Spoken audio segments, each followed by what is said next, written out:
I don't think that anybody is going to look at a product and be like, oh, it's made of recycled materials, I don't want it. As long as they trust us that we did not compromise any of their design and functionality, because we're dealing with people's life and death when they go out into the woods, and when it gets wet and cold, we will not sacrifice anything along those lines. The gear is durable, it's made to last, it's built really well.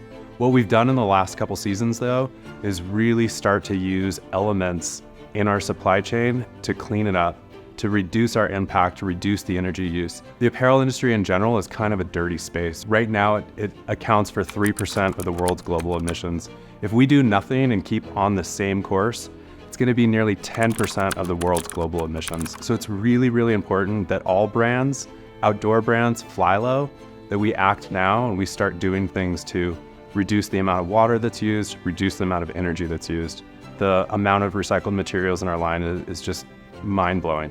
We've transitioned all of our linings to be in recycled fabrics. We've transitioned all of our insulations to be recycled. A lot of our top-selling face fabrics are now recycled materials. Moving into a recycled realm just reduces the amount of energy that's used over 65%. We're just going to stick to our guns and do what we've always done and try to make durable product that will last for a long time and stuff that we can fix easy and keep out of the garbage. And again, the market is wide open with possibilities these days. You can use reclaimed fishing nets, which we're doing in a couple of our products that we call Sea Waste X. There's, possibilities for bio-based materials, PET, so recycled bottles, right, that we all kind of commonly know. And there's a lot of other material sources and supply sources out there that can give us that recycled polyester, recycled nylon that we're looking for. It may be an investment right now, but it should be the gold standard in the future, and it shouldn't really make a difference. 10, 15 years ago, it was hard to find a recycled material. Those recycled materials were expensive. There wasn't a huge supply of them. We're getting a good as quality textile as we would if we were using a virgin quality textile.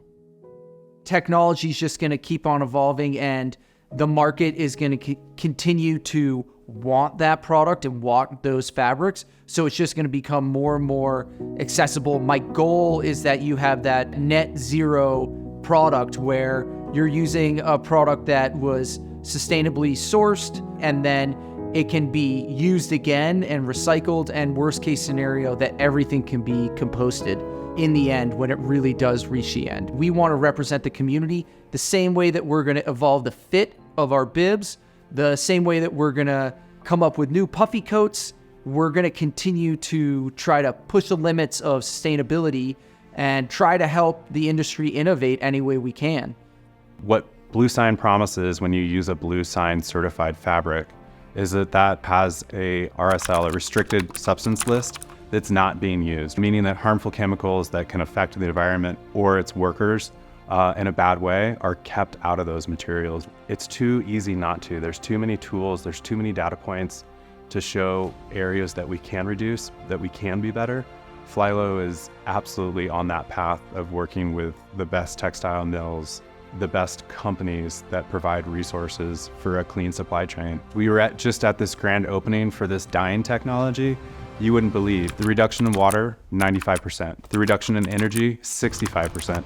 Just in dyeing. Dyeing is such a harmful, intense process. It takes a lot of water, it takes a lot of energy to dye fabric. The outdoor industry is really doing a lot to push and to eliminate energy, eliminate the consumption of water. We're a conscientious group of people that are trying to make the best product while doing the least harm. And by doing the right thing, you have a good conscience. You're trying to make the world a better place for my kids and your kids, or your dog, whatever type of person you are. And so it's just the right thing to do. You make the best stuff while doing the least harm.